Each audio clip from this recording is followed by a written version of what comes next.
जय श्री कृष्ण। भगवत प्रेमियों, स्वागत है हमारे YouTube चैनल महेश दास ब्लॉग में।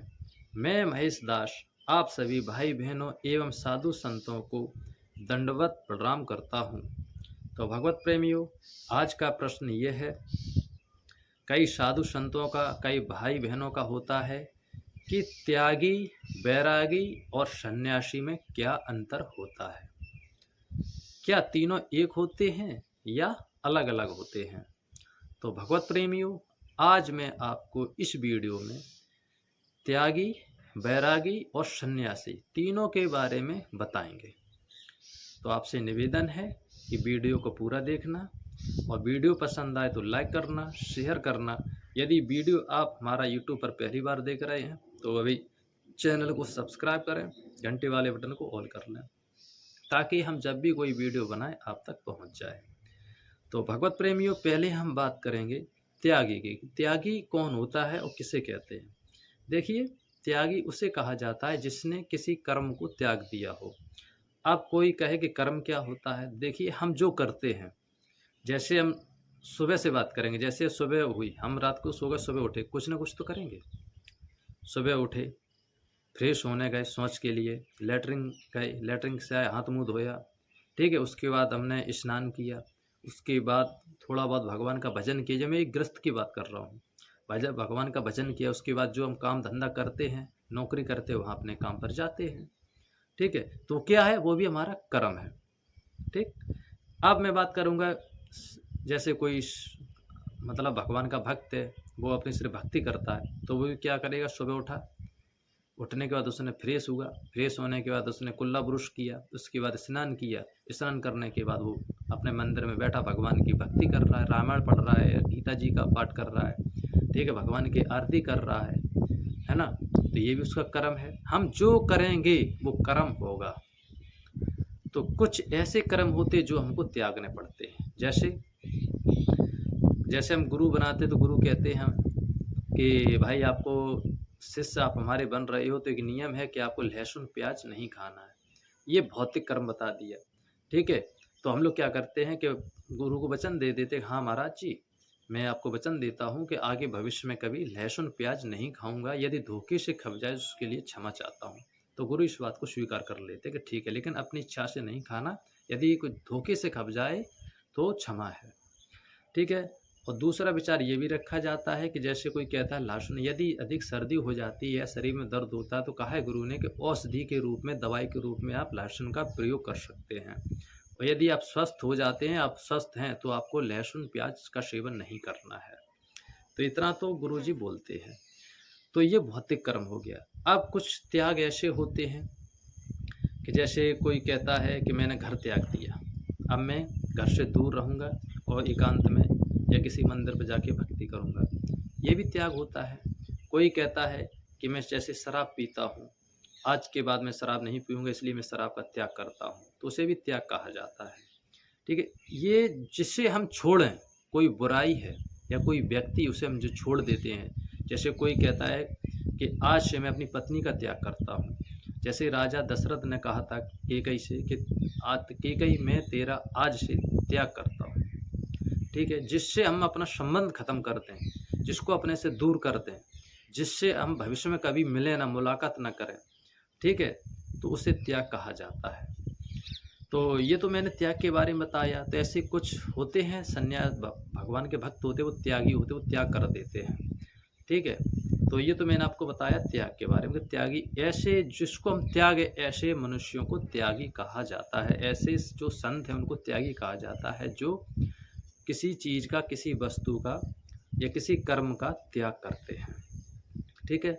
अब मैं बात करूंगा बैरागी की, कि बैरागी कौन होते हैं और किसे कहा जाता है।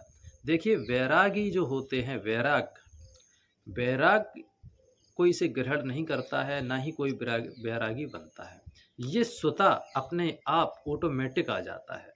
ये कैसे आता है? जब हम साधु संतों के पास बैठते हैं, भगवान की कथा सुनते हैं, सत्संग सुनते हैं, हम रामचरितमानस का पाठ करते हैं, पढ़ते हैं, या किसी से हम सुनते हैं, या गीता शास्त्र का हम पाठ करते हैं, या किसी साधु संत से सुनते हैं, रामायण हम देखते हैं यूट्यूब चैनल पर मोबाइल में, या महाभारत देखते हैं, उसमें ज्ञान की बातें सुनते हैं, तो हमें स्वतः अपने आप प्रभु का जब ध्यान करते हैं, भजन करने का मन करता है, तो अपने आप वैराग्य हो जाता है।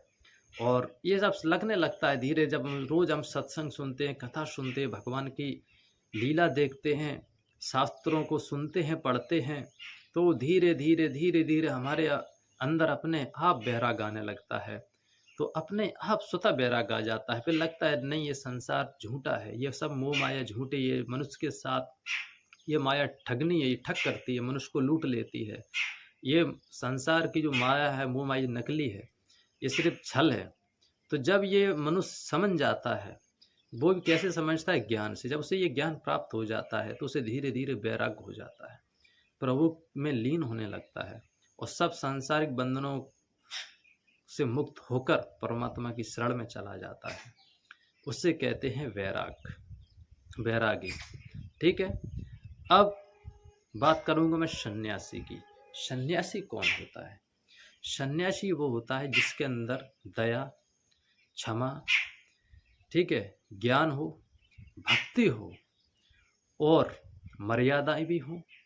ठीक है, और सन्यासी किसी का कभी बुरा नहीं करेगा, खुद दुख सह सकता लेकिन किसी को दुख नहीं देगा, उसे सन्यासी कहा जाता है।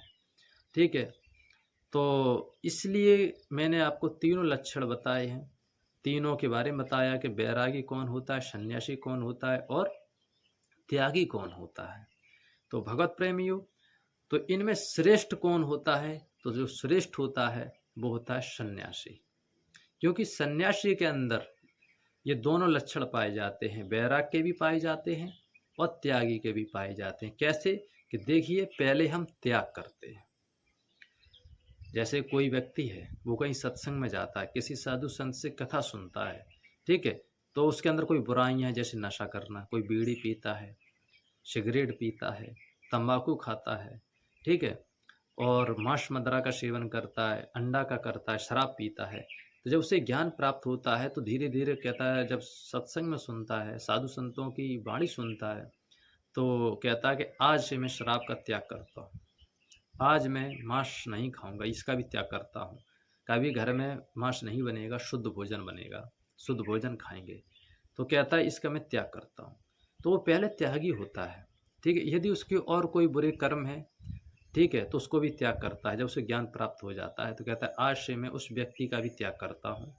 मेरा कोई दोस्त है, कोई है, तो उसको बोलता है अरे उसके साथ मैं रहूँगा तो मेरी बुराइयाँ बढ़ेंगी, मैं पाप कर रहा हूँ, इसलिए आज से मैं उस व्यक्ति का ही त्याग कर दूंगा, तो कम से कम उससे दूरी रहेगी, तो मेरे बुरे कर्म नहीं बनेंगे, इसलिए वो व्यक्ति का भी त्याग करता है। तो पहले क्या होता है? त्यागी। जब धीरे धीरे अब त्याग देता है बुराइयों को, नशा को त्याग देता है, उसके बाद भगवान के सत्संग में जाता है, भगवान की बातें सुनता है, प्रभु की कथा सुनता है, साधु संतों के पास बैठता है, शास्त्रों को सुनता है, फिर पढ़ता भी, अध्ययन करता है। जब अध्ययन होता है, धीरे धीरे धीरे धीरे क्या होता है? वैराग आ जाता है। और जब वैराग प्राप्त होता है, जब वैराग हो जाता है, संसार बंधनों से मुक्त हो जाता है मनुष्य, संसार बंधन से परे होता है, काम क्रोध लोभ मोह अहंकार से छूट जाता है। काम क्रोध लोभ मोह अहंकार जब उसके आसपास भी नहीं भटक पाते हैं, उसे छू नहीं पाते, तो वो प्राणी क्या होता है? बाद में वो सन्यासी बन जाता है। तो उसे कहते हैं सन्यासी। तो सर्वश्रेष्ठ कौन है? सन्यासी। शुरुआत कहाँ से होती है? त्यागी से। तो भगवत प्रेमियों, मैंने आपको बताया कि तीनों में श्रेष्ठ कौन है, तो शुरुआत कैसे होती है। तो यदि आपका कोई और प्रश्न है तो आप हमें कमेंट में बता सकते हैं, हम आपको जवाब जरूर देंगे। और वीडियो पसंद आई हो तो लाइक करना, शेयर करना, और हमारे यूट्यूब चैनल को सब्सक्राइब जरूर करना। जय श्री कृष्ण।